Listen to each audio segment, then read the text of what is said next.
지난 한 주간 하나님의 부르심을 받은 하나님의 백성으로서 여러분들의 삶은 어떠하셨습니까?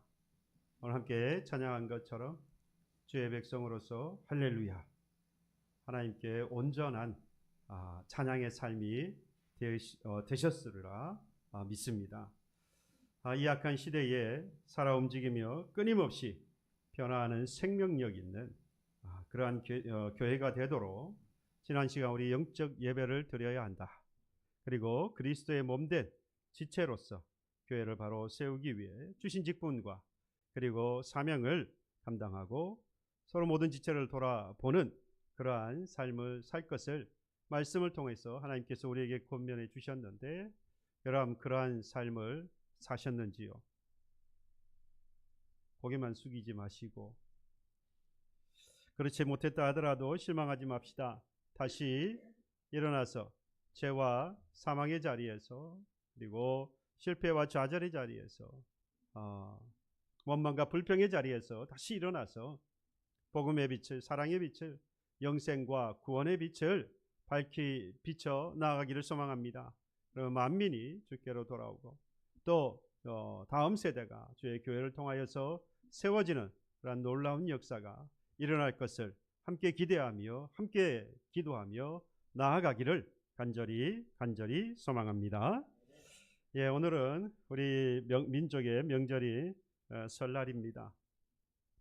제가 작년에 이 설 명절 기간 맞은 주일에 어떤 설교를 했나 찾아봤더니 서두에 우리나라의 설이라고 하는 어원에 대해 제가 기억을 하시는군요. 어원에 대해서 말씀을 드렸던 것이 있었습니다. 설, 그 말의 뜻이 여러 가지 학설이 있고 전해지는 내용이 있는데, 그 가운데에 설, 그래서 서럽다, 설다, 서럽다. 뭐가 그렇게 서러웠는지,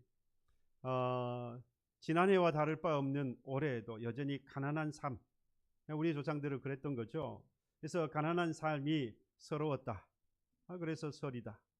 뿐만 아니라 우리는 제사를 지내지 않습니다만은 우리 조상들 제사를 지냈죠. 제사를 4대 조상들의 제사를 지내면서 부모를 잃어버린 그 아픔, 슬픔, 그래서 서럽다. 뿐만 아니라 한 해를 지나면 떡국과 함께 먹는 게 있죠. 새해 되어지면서 한 살을 더 먹습니다. 나라가 우리의 나이를 깎아주긴 했습니다만은 어쨌든 깎아주었던 더해줬던 우리 모두가 다 한 해가 지나면 떡국 먹으면서 한 살 더 먹습니다. 그것도 여전히 나이를 먹다 보니 서럽다. 그러한 의미에서 우리의 조상들은 설 그러면 서러움이 먼저 앞섰던 것이죠. 그러나 요즘 현대는 그렇게 생각하고 설을 맞는 사람은 없습니다. 오히려 설날이 되어지면 이제 묵은 해를 다 벗어버리고 또 지나고 이제 희망과 기대를 가지고 이 새롭게 출발하는 날, 그렇게 우리는 설을 맞이하게 되어지죠. 시대의 변화에 따라서 많은 것들이 변화하게 되어지는데요. 그 변화하는 것들이 긍정적이라고 한다면 우리의 생각도 우리의 삶도 바꿀 필요가 있겠습니다. 이 설을 맞이하는 이때 바라기는 교우 여러분들의 설은 그야말로 서러운 설이 아니라 하나님의 온전한 사랑과 그리고 은혜로 또한 기쁨과 감사가 가득한 그러한 설이 되기를 축복합니다. 뿐만 아니라 하나님의 사랑을 받은 그리스도인으로서 이 설에 더욱 그리스도인다운 그러한 설을 보내시기를 축복합니다. 세상이 힘들고 어려우면요, 세상의 사람들이 교회와 다른 하나님의 말씀과 다른 그러한 삶을 살 때에는 오히려 우리에게 큰 기회입니다. 우리의 작은 빛도 이 그리스도인이 어떠한 것인지, 우리의 작은 빛이 교회가 어떠한 것인지를 밝게 비출 수 있죠. 세상이 하나님의 말씀과 닮았고 세상이 하나님이 하시는 것, 하나님의 마음과 뜻과 닮았다고 한다면 우리의 빛은 더 빛나야 될 거예요. 그러나 하나님의 말씀과 하나님의 마음과 뜻과 전혀 다른, 그리고 악하고 그리고 어두운 세상이기 때문에 우리의 작은 빛 하나만으로도 더욱더 밝게 빛날 것입니다. 설이 되어지면 많은 사람들이 하나님의 곁을 떠나서 더욱 하나님 말씀에 따르지 않는 그러한 모습들을 많이 보이지 않습니까? 그러한 곳에서 우리가 조금만 그리스도인다운 삶을 보인다면 하나님께서 크게 영광을 받으실 줄로 믿습니다. 더욱더 그리스도인으로서 그리스도인다운 그러한 설을 보내시기를 바랍니다. 우리나라에는 크게 3대 명절이 있습니다. 설, 그리고 추석, 중간에 단오가 있습니다. 한 가지 더 추가한다면 한식, 이렇게 해서 4가지 명절을 이야기하기도 하는데요. 제가 찾아봤더니 우리나라 명절로 기억될 만한 그러한 날들이 한 24가지? 뭐 그 이상이 되더라고요. 참 많아요. 우리가 모르는, 처음 보고 처음 들어보는 그러한 절기가 많이 있더라고요. 하지만 단연코 가장 우리가 중요하게 생각하고 큰 명절로 보는 것은 설과 추석이겠죠. 그 중에서도 역시 이 설이 가장 큰 명절이라 할 수 있겠습니다. 다른 나라도 마찬가지로 많은 그러한 명절들이 있습니다만은 성경을 통해서 이스라엘 백성들의 그런 명절을 들여다보면 크게 보면 7가지 절기, 그 또 줄여보면 5가지, 그리고 또 줄여보면 3가지까지 내려오는데 그 3가지를 보면 유월절, 그리고 중간에 맥주절, 그리고 마지막이 초막절 또는 장막절, 그래서 크게 3가지 절기로 볼 수 있습니다. 이 3가지 중에서 단연코 가장 큰 절기로 보는 것은 바로 유월절입니다. 유월절.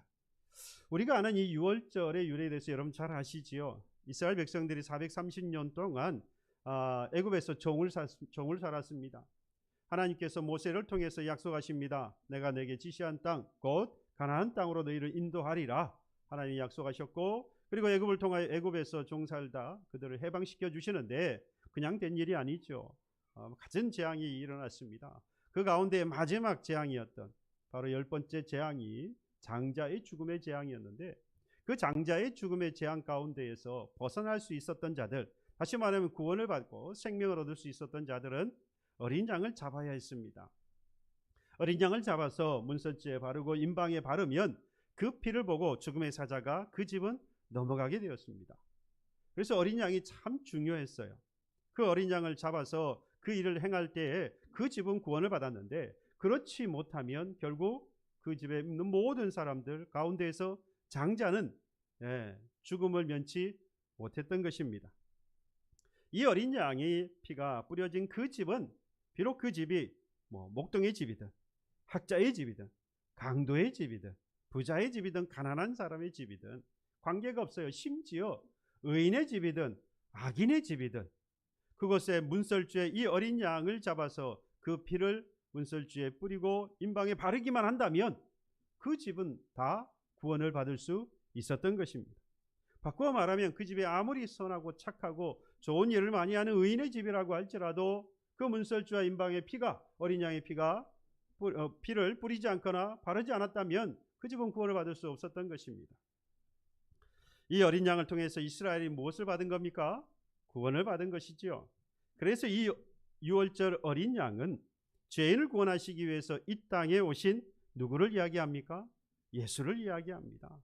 그렇다면 어린 양의 피는 바로 그 예수께서 십자가에 죽으시며 흘리신 피라 우리는 그렇게 믿습니다. 예수의 피가 결국 죄인인 우리를 구원하신 것이죠. 바로 그것을 예수님께서 직접 말씀하셨습니다. 주께서 주께서 잡히시기 전날 밤에 주의 제자들과 함께 이 떡과 잔을 나누시면서 주께서 말씀하십니다. 이것은 많은 사람을 위하여 흘린 바 나의 피 곧 언약의 피. 무엇을 약속하셨습니까? 구원을 약속하셨거든요. 바로 이 피로, 내가 십자가의 죽음으로 흘린 피로 인하여 너희들을 구원할 것이라 라고 하는 약속을 하셨습니다. 더불어서 내 살을 먹고 내 피를 마시는 자는 영생을 가졌고 마지막 날에 내가 그를 다시 살리리라. 구원하실 뿐만 아니라 내 살을 먹는 자는 영원히 죽지 아니하며 다시 살아나리라. 영생과 영원한 삶을, 그리고 하나님의 나라에 이를 것을 또한 약속해 주셨습니다. 그게 바로 예수 십자가, 어린 양 되어진 예수 십자가의 피의 능력이라고 할 수 있습니다. 우리는 예수 그리스도의 십자가의 피로 죄와 그리고 죽음과 영원한 지옥의 형벌을 다 면하고 구원받고 영생을 얻은 저와 여러분들인 줄로 믿습니다. 그래서 세례 요한이 외쳤습니다. 보라, 세상 죄를 지고 가는 하나님의 뭐라고요? 어린 양이라. 예수를 보고 어린 양이라고 했습니다. 이때 이 어린 양이 구약의 누구라는 겁니까? 무엇이라는 겁니까? 예, 유월절에 드려졌던, 하나님께 드려졌던 바로 그 어린 양인 거예요. 그 어린 양의 피로 이스라엘 백성들이 생명을 얻었으니 바로 이것이 바로 예수 그리스도의 십자가의 죽으심의 피다라고 말씀하는 겁니다. 여기서 이제 아주 중요한 것 한 가지가 있어요. 여기까지는 저보다 여러분들이 너무 잘 아십니다. 이제부터가 중요해요. 이건 여러분들 잘 몰라요. 그래서 이걸 준비했어요. 오늘 말씀의 주제이고 핵심이 됩니다. 이미 우리는요, 어린 양의 피, 곧 예수 그리스도의 십자가의 은혜 공로 또는 그 피로 인하여서 이미 뭐한 사람들입니까? 구원받은 그리스도인이 되었습니다. 그러니까 우리는 뭘 지난 사람들이죠? 모르시면 안 되는데 유월절을 지난 사람이에요. 그래, 이스라엘 백성들이 어린 양으로 인하여서 그들이 해방되어졌고 그리고 생명을 얻은 것처럼 우리는 예수 그리스도로 인하여서 예수 십자가의 피의 공로로 우리는 구원을 받은 사람이에요. 그러니까 무슨 절기가 지나가 버렸습니까? 유월절이 지나간 사람들입니다. 그런 우리가, 유월절이 지난 우리가 또는 예수의 피로 구원을 받은 우리가 잊지 말고 지켜야 할 것이 있어요. 그게 바로 오늘 본문의 말씀이고, 이스라엘 백성들이 유월절을 지킨 이후에, 그러니까 어린 양을 들여서 그들이 구원받은 것을 기념하고 난 이후에 바로 지켰던 바로 그겁니다. 무엇입니까? 정월 1월 14일이 바로 유월절, 이스라엘 달력으로 유월절이고 그날로부터 일주일 동안 무슨 절기를 지키죠? 무교절을 지킵니다. 무교절을 지켜요. 바로 그겁니다. 유월절이 지난 사람이 지켜야 할 것은 바로 무교절이었던 겁니다. 마찬가지로 예수 피로 구원을 받은 사람, 하나님의 백성이 되고 그리스도인이 된 사람은 반드시 유월절을 지났으니 뭘 지켜야 해요? 무교절을 지켜야 한다, 이 말입니다. 물론 이 무교절에는 무교절에 꼭 해야 할 게 있어요. 여러분들 잘 아시는 것처럼 출애굽기에 이미 약속하고 레위기에 말씀하고 있는 것처럼 또 민수기에도 말씀하고 있습니다. 이 무교절에 해야 할 두 가지 큰 사항이 있었어요. 두 가지가 하나죠. 먹지 말아야 할 것과 먹을 게 있습니다. 그동안 유교병, 그러니까 누룩 넣은 빵을 먹었는데, 떡을 먹었는데 이제부터는 누룩 없는 빵을 먹어야 한다라고 했습니다. 무교병이라고 그래요. 그렇죠? 뿐만 아니라 쓴 나물도 먹습니다.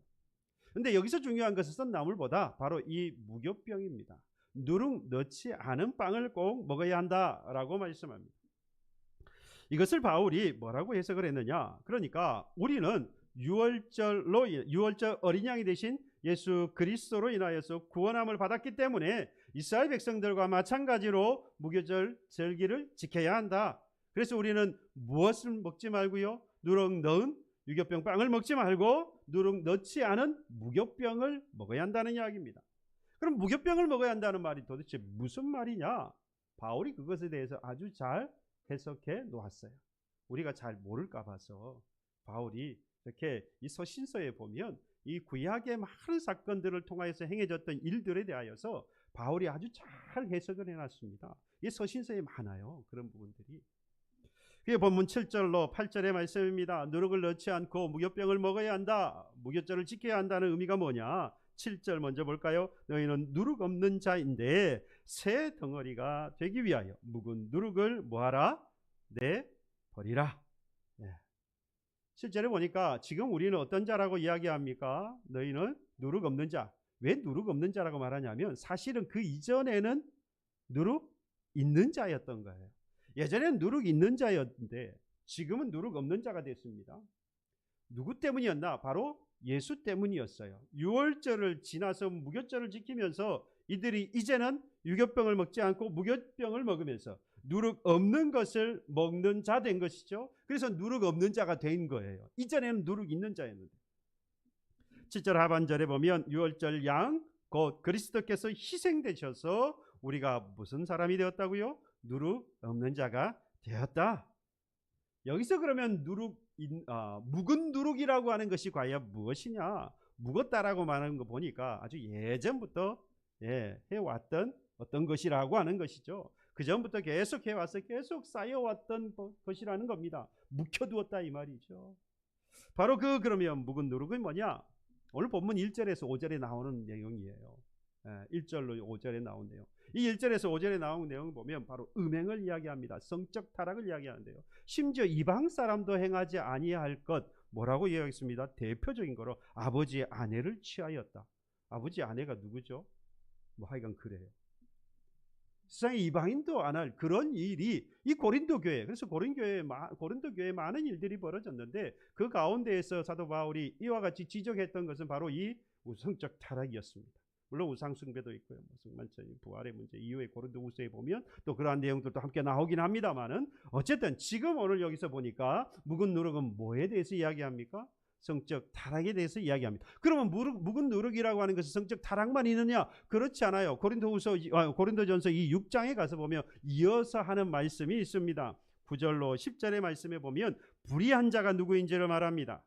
9절에 보면요, 성경 가지신 분들은 보시길 바랍니다. 불의한 자가 하나님의 나라를 유업으로 받지 못할 줄을 알지 못하느냐? 당연히 불의한 자는 하나님의 나라의 유업을 받지 못할 것인데 그 불의한 자가 누구라고 이야기하느냐? 유업을 받지 말라. 음행하는 자, 우상 숭배하는 자, 간음하는 자, 탐색하는 자, 남색하는 자, 도적이나 탐욕을 부리는 자, 술 취하는 자, 모욕하는 자, 속여서 빼앗는 자들, 이러한 사람들은 다 뭐한 사람이에요? 불의한 자라. 하나님의 나라를 유업으로 받지 못한다 라고 말씀하고 있습니다. 그러니까 묵은 누룩이 뭐냐? 성적 타락뿐만 아니라 오늘 이 6장에 나오는 9절의 이하에 나오는 말씀을 축약해보면 성적 타락과 우상 숭배와 탐심 또는 탐욕이라는 겁니다. 크게 이 세 가지를 이야기하고 있어요. 여러분, 현대를 살아가는 우리도 마찬가지입니다. 당시 바울의 시대뿐만 아니라 오늘을 살아가는 우리도 바로 이 세 가지에 걸려서 살아가요. 여기에 모든 것을 두고 살아가고 있습니다. 1991년에 영성신학자였던 리차드 포스터가 쓴 책이 있어요. 아마 여러분들이 집에 보면 한 권쯤 다 꽂혀 있을 거예요. 돈, 섹스, 그리고 권력. 요 제목이 그래요. 제목이. 그러니까 이게 바로 오늘 이 바울이 말하고 있는 이 성적 타락과 우상과 그리고 탐심이라고 하는 것을 현대로 번역하면 이렇게 되어지는 겁니다. 돈과 섹스와 그리고 권력이라고 하는 것. 여러분, 돈은 이미 우리의 우상이 된 지 아주 오래되었습니다. 그렇지 않습니까? 돈을 얼마나 사랑하는지 모릅니다. 그래서요, 돈에 웃고 돈에 웁니다. 심지어는 돈에 살고 돈에 죽습니다. 돈이 많으면 사는 것 같고 살 것 같아요. 돈을 잃어버리면 죽을 것 같고 죽은 것 같아요. 돈이 생기면 얼마나 기쁜지. 여러분들은 이제 어른이 되셔가지고 명절이 되어지면 돈 쓸 일이 많으시죠. 어렸을 때 생각해보면 명절이 얼마나 기다려집니까? 돈 받는 날이니까. 절 한 번 하면 돈을 얼마나 그렇게 많이 주는지 그날만큼 즐거운 날이 없어요. 애나 어린이나 나이를 막론하고 또 지위를 막론하고 돈 싫다는 사람 별로 본 적이 없습니다. 돈은 이미 우리의 삶에 아주 필요한 것이 되었고 가장 중요한 자리를 차지하고 있고 우상이 되어버린 지 오래입니다. 그리고 세상이 타락할 때에 가장 먼저 나타나는 현상이 있어요. 그게 바로 성적인 타락입니다. 이 성적인 타락으로 해서 사람의 몸과 마음과 영혼이 병들게 되어집니다. 그리고 여러분, 권력이라고 하는 이 권력은 바로 인간 욕망의 끝이라고 할 수 있습니다. 인간의 욕심을 부리면 마지막까지 가는 데가 어디냐? 바로 권력입니다. 여러분, 그래서 TV에 보면 이 권력 때문에 얼마나 시끌벅적합니까? 그런데 그렇게 막 시끌벅적하는 것을 사람들이 또 즐겨봅니다. 욕을 하면서 같이 즐겨봐요. 왜냐? 같은 마음이 있기 때문입니다. 우리는 아니라고 말하지만 우리의 마음 깊숙한 곳에서는 그러한 욕망과 욕심이 우리에게도 있는 거예요. 나와 전혀 상관이 없으면 그런 것에 관심을 둘 이유가 하나도 없습니다. 돈도 성적인 것도 그리고 권력도 우리가 모두 다 관심이 있어요. 여기에 마음을 두고 있는 겁니다. 그러다 보니까 자꾸만 이러한 것에 빨려 들어가는 것이죠. 바로 이러한 것을 묵은 누룩이라고 말씀하고 있는데, 바로 이 묵혀두었던 바로 이 누룩의 아주 큰 특징이 있습니다. 가장 큰 특징, 그게 뭐죠? 번져나간다는 것. 그 전염성이 퍼지는 그 속도가 아주 빠르고, 그래서 주님께서 말씀하지 않았습니까? 가루 서말 속에 작은 누룩이 가루 전체를 부풀게 한다. 물론 이 말씀은요, 예수님께서 하나님의 나라에 대한 비유로 하신 말씀이긴 합니다만은 이 기능은 마찬가지인 거예요. 이 누룩이 조금만 들어가면 전체를 부풀게 해요. 오늘 본문에서도 그 말씀을 합니다. 6절의 말씀에 보니까 적은 누룩이 온 덩어리에 퍼지는 것을 알지 못하느냐. 그렇습니다. 작은 누룩 하나가 전체 덩어리를 부풀게 만드는 것. 그러니까 이 누룩은 무슨 특징이 있어요? 쉽게 퍼지는 그러한 성질을 가지고 있다라는 겁니다. 그래서 뭐 하라는 겁니까? 조심해야 한다는 겁니다. 여러분, 죄의 특징이 그래요. 묵은 누룩, 곧 죄라고 하는 것은 이런 특징을 가지고 있습니다. 하나가 금방 열이 되어지고요. 그 열은 100되는 게 시간 문제입니다. 한 사람의 죄가 10사람이 퍼져나가는 것은 너무나도 빠릅니다. 쉽게 되어져요. 여러분, 원망하고 불평하는 사람하고 같이 있어봐요. 나는 원하지 않는데, 나는 간절히 감사하고 정말로 하나님을 기뻐하는 삶을 살고 싶은데, 나도 모르는 사이에 뭐 하고 있습니까? 함께 맞장구를 치고 있어요. 원망하고 불평해. 세상의 사람들은요, 심리학자들은요, 사람과 유대관계가 좋아지려면 그 사람과 뭐 하랍니까? 마음을 같이 하라고 해요. 그러니까 이 사람이 막 욕하고 있으면 같이 욕을 해야 동질감이 생겨서 좋은 서로 간의 유대관계가 생기는 거예요. 근데 그런 자리에서 나는 함께하지 않겠다라고 들으면 왕따가 되기 시작합니다. 문제가 되기 시작해요. 근데 예수 믿는 사람들은 결국 그럽니다. 이러한 것들을 조심해야 해요. 나 한 사람의 타락이 가정을 타락시키고 교회를 병들게 만들기 때문에 바로 이 묵은 누룩은 반드시 묵은 누룩을 조심해야 한다고 하나님 분명히 말씀합니다. 하나님 우리에게 말씀합니다. 이와 같은 말씀하여 너희가 유월절을 지났느냐? 다시 말하면 어린 양의 피로 구원받았느냐라고 말씀하시면서 똑같은 말씀은 그 다음 뭐죠? 무교절을 지켜야 한다라고 말씀합니다. 그러면 무교절은 뭐 하는 거예요? 누룩 없는 떡을 먹으라는 거죠. 묵은 누룩을 반하여서 뭐 하는 겁니까? 버리는 거예요. 죄를 멀리하는 것입니다. 죄를 버리는 거예요. 부패한 옛 삶을 청산하는 겁니다. 부패한 옛 삶이 곧 누룩이니까요. 이 누룩을 제버려야 하는 겁니다. 애굽에서 구원받았던 이스라엘 백성들, 하나님께서 거룩한 삶으로 그들을 섬기도록 그들을 인도하여 내신 것입니다. 하나님께서 이스라엘 백성들을 애굽에서 건져내어서 가나안 땅으로 보내신 것은 그저 가나안 가서 잘 먹고 잘 살라고 그들을 인도한 것이 아니에요. 하나님께서 이 가나안 땅에 가서 이 백성들이 하나님을 섬기는 뭐한 사람으로요? 죄를 제거한 사람으로, 거룩한 사람으로 하나님의 백성으로 살아가기를 하나님께서 원하셨던 것입니다. 묵은 누룩과 같이 너의 삶에 오랫동안 지배해왔던 그 악한 죄를 벗어버리라. 그 악이 뭐였습니까? 악의 근원이 어디였습니까? 애굽이었던 것이죠. 그래서 그 죄가 있는 그곳에서 하나님께서 분리시켜 놓은 거예요. 이게 바로 경건의 시작이거든요. 하나님의 백성의 시작이 되어지는 겁니다. 이스라엘 백성을 애굽에서 이끌어내셔서 가나안 땅으로 인도하신 목적이 바로 그것이었다 이런 겁니다. 여러분, 가나안 땅 그 자체가 복된 땅이고 가나안 땅 그 자체가 거룩한 땅이 아니에요.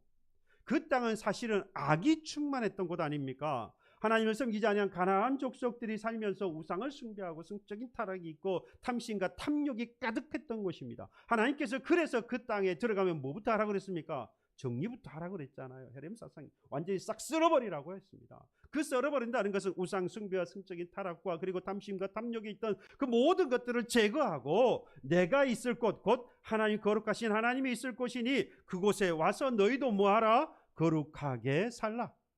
그럴 때에 그곳이 무한 땅, 복된 땅, 거룩한 땅이 되어지는 겁니다. 어린 양이 되신 예수로 구원받은 자라는 믿음이 저와 여러분들에게 있다면 오늘 저와 여러분들 무교절을 지켜야 해요. 묵은 누룩과 같은 그 죄를 뭐 해야 한다는 겁니까? 벗어버려야 하는 거예요. 제거해버려야 합니다. 버려야 하는 겁니다. 그렇지 않으면 하나님께서 경고하셨어요. 출애굽기 12장 15절에 분명히 말씀합니다. 무교절 기간 동안에 유교병을 먹는 자는 이스라엘에서 끊어지리라 그랬어요. 분명히 말씀했습니다. 아니 유교병 그거 먹었다고 이스라엘에서 끊어버리겠다는 거예요. 이스라엘에서 끊어지리라고 하는 말씀은요, 이스라엘 공동체에서 내어 쫓겠다, 추방한다는 이야기입니다. 여러분, 애굽에서 나와서 광야의 생활을 하고 있어요. 출애굽기 아닙니까? 광야의 생활을 하고 있다 이 말이에요. 광야의 생활에서 홀로 남겨졌어. 결국 이건 뭐죠? 죽음을 의미하는 겁니다. 죽음. 이스라엘 공동체에서 단지 떨어져서 추방당했다의 의미가 아니라 죽음을 이야기하는 겁니다. 그러니까 결국 저와 여러분들 오늘날에도 이 무교절을 지키지 않으면, 다시 말하면 유월절을 지나서 거룩하신 예수 그리스도의 피로 구원함을 받은 그리스도인이 무교절 곧 묵은 노력을 버리지 아니하면 뭐 하는 겁니까? 구원의 반열에서, 구원의 대열에서 떨어져서 죽음에 이르게 되어진다라고 말씀하는 겁니다. 그래서 무교절을 지키는 것은 정말로 중요한 거예요. 물론 우리는 믿음으로 구원을 받습니다. 하지만 그 믿음에는 반드시 뭐가 따라야 합니까? 행함이 따라야 해요.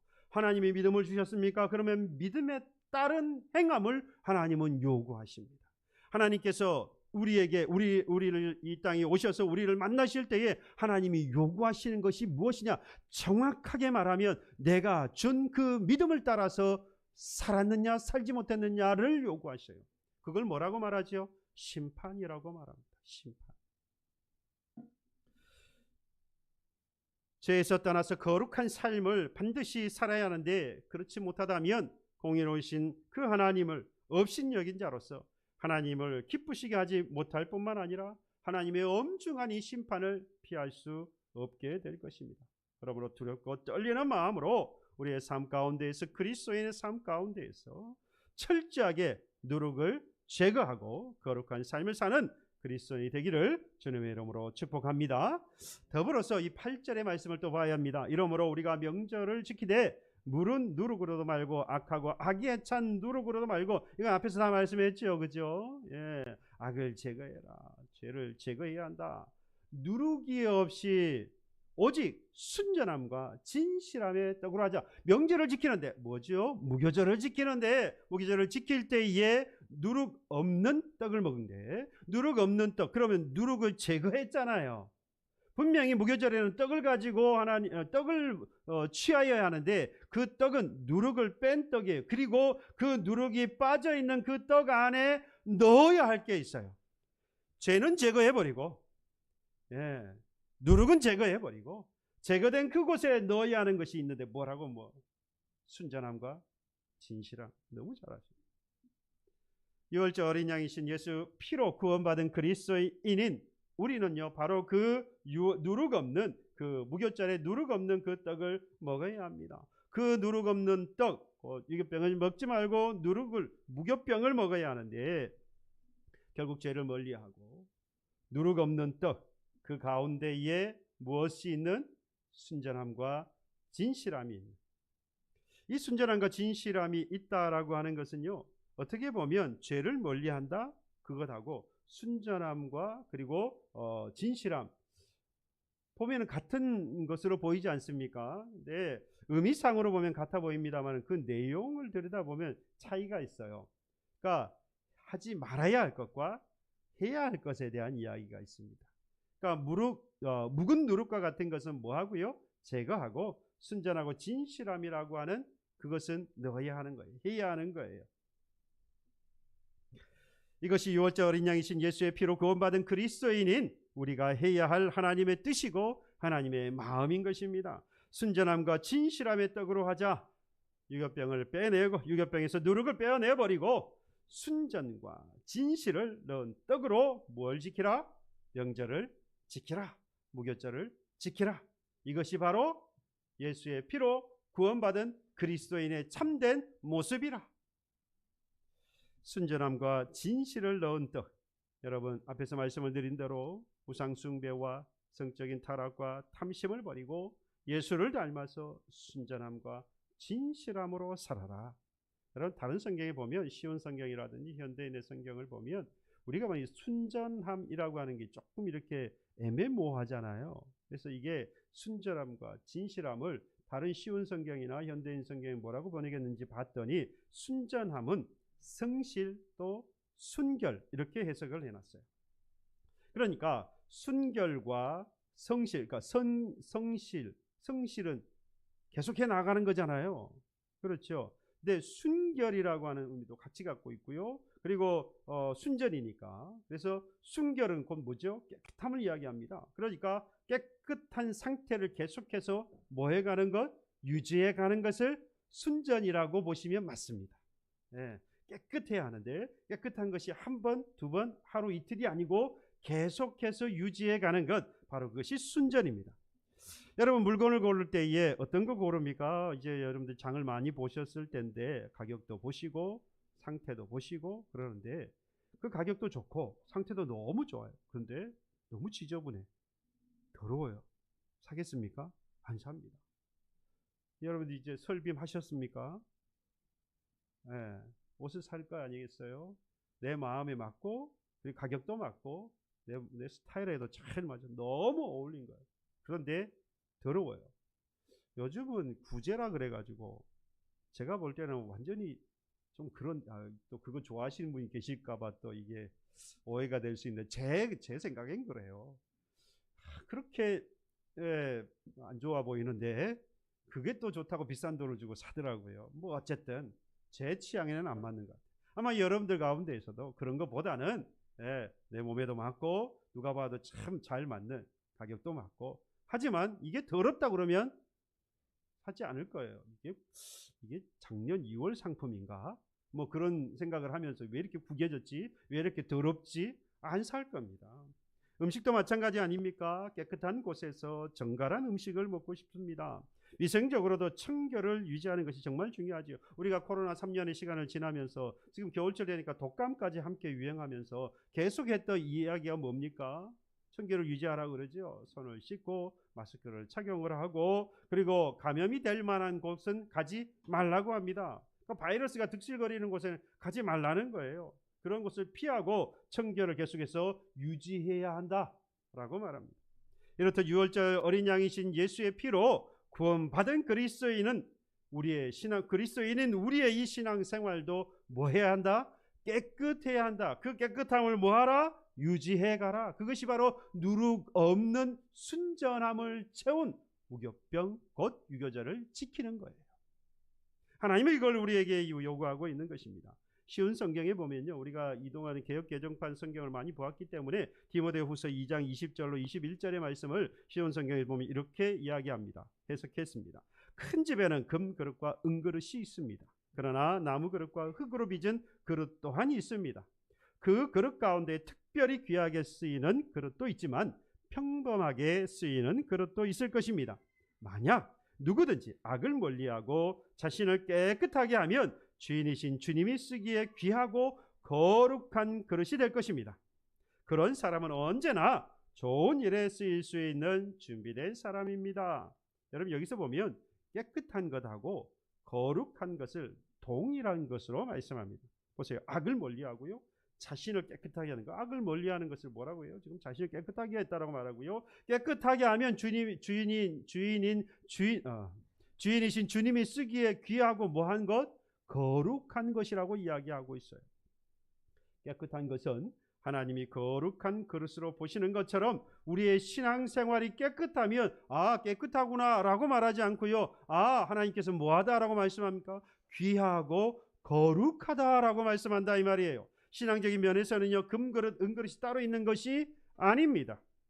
세상에서 볼 때는 금그릇, 은그릇이 있어요. 태어날 때부터가 달라요. 금같이 생겼고 은같이 생겼어요.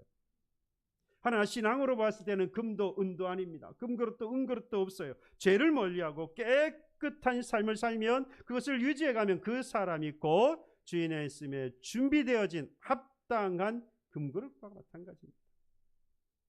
귀한 그릇은요, 귀한 일에 사용되어지는 것처럼 하나님은 깨끗하고 거룩한 그리스도인을 가장 귀하게 여기시고 그를 가장 귀한 일에 사용하실 것입니다. 우리가 무엇인가? 혹은 무엇을 하느냐? 물론 이것도 중요하지만 그것보다 더 중요한 것은 내가 하나님 앞에서 어떠한 삶을 사느냐? 깨끗한 삶을 계속해서 살아가고 있느냐? 하나님은 무교절에 무교병, 그래서 누룩 없이 죄를 제거한 그 자리에 우리로 하여금 깨끗한 삶을 유지하며 넣어가라, 오늘 우리에게 말씀하고 있는 것입니다. 명절에 우리가 지켜야 할 것, 바로 이 깨끗함, 순전함 뿐만 아니라 유월절 어린 양이신 예수의 피로 구원받은 그리스도인인 우리는 순전함과 더불어서 뭐가 있습니까? 뭐 해야 한다고 했지요? 진실해야 한다고 했습니다. 진실. 한 왕이 공주의 사익감을 찾았습니다. 공주의 사익감을 찾기 위해서 공고를 했어요. 주는 씨앗을 가져다가 가장 아름다운 꽃으로 피워 온 그러한 사람에게, 그러한 사람을 사익감으로 맞이하겠다. 공주가 뭐 좋아했는지 안 좋아했는지 잘 모르겠어요. 공주의 취향은 따로 있었을 것 같은데 아버지 왕은 그렇게 이야기를 했습니다. 그래서 많은 청년들이 와서 씨앗을 받아갔습니다. 꽃씨를 받아갔어요. 그래서 얼마 시간이 지나자 이 꽃씨를 틔워서 이제 꽃을 피워서 가지고 온 겁니다. 화분을 들고 왔어요. 많은 사람들, 많은 청년들이 와서 아름다운 꽃을 다 이렇게 내놓았습니다. 이 왕이 보고 얼마나 아름다운지 감탄을 했어요. 근데 저 끝에 보니까 한 청년이 빈 화분을 들고 온 겁니다. 이게 어찌된 일이냐? 왕이 물으니까, 내가 아무리 열심히 정성을 들여서 최선을 다해서 이 꽃을 피워보도록 했는데 결국 나지 않았습니다. 그래서 빈 화분을 그냥 들고 왔다고 말합니다. 때 왕이 하는 이야기 그렇습니다. 이 나라에서 진실한 사람은 이 한 사람뿐이다. 내가 나누어 준 꽃씨는 꽃을 피울 수 없는 꽃이었다. 이 사람 외에는, 그래서 꽃을 피워온 모든 사람들은 다 뭐한 사람? 진실하지 못한 사람들이다. 결국 이 꽃을 피지 못했던 빈 화분을 가지고 왔던 이 청년이 바로 공주의 남편 사이가, 왕의 사이가 된 것이죠. 여러분, 유월절 어린 양이신 예수의 피로 구원받은 그리스도인은 우리의 이 삶 속에는 무엇이 없어야 합니까? 거짓이 없어야 합니다. 중요한 부분이에요. 감춘 것이나 숨긴 것이나 정직하지 못한 것이나 위선이나 또는 외식이라는 것들이 없어야 합니다. 모든 것이 사실 그대로여야 하고 투명해야 하고 명료해야 합니다. 어떤 사람을 보면 아무리 봐도 깨림직해. 만나면 뭔가 감춘 것 같아요. 감췄다는 말은요, 지금 뭐 하는 것이죠? 속이고 있다는 것. 결코 우리는 감추거나 숨긴 것이 없고 정직하지 못한 것이 없으며 위선이나 또는 외식이 없어야 합니다. 그럼에도 불구하고 오늘날 많은 그리스도인이 또는 많은 교회가 그렇지 못합니다. 그래서 시편 기자는요, 시편 12편 1절 2절에 아주 마치 지금 현대를 보는 것과 같이 이렇게 노래하고 있습니다. 여호와여 도우소서, 경건한 자가 끊어지며 충실한 자들이 인생 중에 없어지나이다. 아무리 봐도 경건한 자, 충실한 자가 점점 끊어지고 사라져 버리는데 보니까 뭐만 남았느냐? 그들이 이웃에게 각기 거짓을 말하며 아첨하는 입술과 두 마음으로 말하는도다. 네, 아첨하는 자들만 남고요, 거짓 말하는 자만 남고요, 두 마음은 뭐지요? 속이는 자라 이거예요. 속이는 자. 유월절을 지나서 무교절을 지키는 그리스도인의 인격과 언행은 저는 소망합니다. 그 나라와 그 사회의 진실함의 척도가 되기를. 우리의 이 인격과 우리의 이 언행이 이 나라의, 그리고 이 사회의, 그 어떠한 공동체의 하나의 기준, 야 어디까지 진실해야겠느냐라고 말할 때 저 그리스도인 만큼 저들이 모범이고 저들이 기준이 된다. 그런데 현실은 그렇지 않지 않습니까? 불신하는 그러한 풍조가 만연해 있는 것을, 우리 안에 만연해 있는 것을 봅니다. 제가 참 안타까운 게 바로 이러한 부분입니다. 그리스도 안에서 우리가 함께 살아갈 때에 반드시 신앙생활을 하지만 또 참된 신앙생활, 그리스도 안에서 하나님의 마음과 뜻과 그리고 하나님이 기뻐하시는 일들을 이루기 위해서 우리가 함께 살아가지만 또 신앙생활 하다 보면 다투는 일도 생기고 서로의 마음에 상처를 주는 일도 생깁니다. 그랬을 때에 서로 그런 일을 만났을 때에 그 일을 뭐 오해가 되었던 실제의 어떤 상황이 되었던 그것을 드러내었을 때에는 어떠해야 하겠습니까? 유월절 어린 양이신 예수의 피로 구원받아 그리스도인이 된 우리 사이에서 이러한 일이 있었을 때에 이것을 해명하거나 이러한 오해를 풀려고 했을 때에 뭐 해야 하겠습니까? 받아들여져야 하겠지요. 그런데 그러지 못하는 경우가 많습니다. 왜 그럴까 살펴보았더니 진실함이 깨어졌기 때문입니다. 진실이 깨어진 그곳에 신뢰가 있을 수가 없어요. 그러니까 이가 오해를 풀려고 해도 받아들여지지 않는 거죠. 진실함이 깨어져서 신뢰가 사라져버리니까 아무리 해도 받아들여지지 않는 거죠. 오해가 풀리지 않고요. 그 마음, 상한 마음이 풀리지 않는 겁니다. 진실함이 깨어진 공동체에 무슨 신뢰가 생기고 무슨 사랑이 싹트겠습니까? 어떻게 하나가 되고 한 마음으로 단합할 수가 있겠어요? 우리는 반드시 이 진실함이라고 하는 것을 회복해야만 합니다. 결국 이 진실함성을 상실할 때에 그 신앙은 생명력을 잃는 겁니다. 생명력의 큰 한 축은 바로 이 진실입니다. 하나님의 말씀이 진리인 것처럼 진리 가운데 살아가는 하나님의 백성, 유월절 어린 양 되신 예수 그리스도의 피로 그리스도인이 된 성도의 삶의 큰 신앙의 한 축은 바로 이 진실이에요. 하나님 말씀이 진리인 것처럼. 뿐만 아니라 언행이 거짓될 때에 그 인격은 죽은 것과 마찬가지입니다. 말과 행동에 있어서 바르지 못하다고 한다면, 그것이 거짓된다고 한다면 그 인격은 죽은 것과 마찬가지입니다. 아무리 많은 것을 누리고 아무리 많이 배웠어도 대단한 일들을 하는 것처럼 보인다 할지라도 그 사람의 인격은 죽은 것입니다. 그래서 신앙과 인격의 생명력은 무엇이라고요? 진실함이라고 하는 것입니다.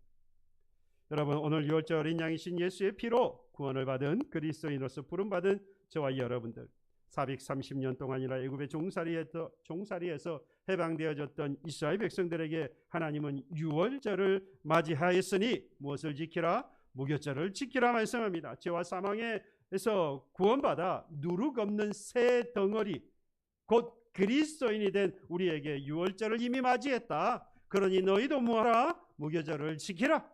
오늘 하나님 우리에게 말씀합니다. 우리 유월절의 어린 양이 되신 예수의 피로 구원받아서 그리스도인이 된 우리에게 하나님은 묵은 누룩과 같은 이 죄를, 악한 죄를 버리라 말씀합니다. 또한 순전함과 진실함으로 오늘을 살라 하나님은 분명히 말씀합니다. 그리고 여러분, 이 이스라엘 백성들은 그 무교절을 며칠 동안 지냈지요? 일주일 동안 지냈어요. 일주일이라고 하는 것은 그냥 7일말을 말하는 게 아닙니다. 주의 장막절이 이르는 바로 그날까지예요. 예수께서 재림하시는 바로 그날까지를 이야기합니다. 바람이기는 이 일주일, 곧 그리스도인 된 우리의 일생이 바로 이 악을 제거해버리고 순전함과 진실함의 삶을 살아가는 그러한 삶이 되도록 하나님은 원하고 계시는 것이죠. 바라고 소망하기는요, 일평생 이 악하고 악에 찬 누룩과 같은 이 악한 죄를 내버리고 일생을 순전함과 진실함으로 유월절을 지나 무교절을 지키는 교우 여러분들이 되시기를 주님의 이름으로 축복합니다. 찬양하겠습니다.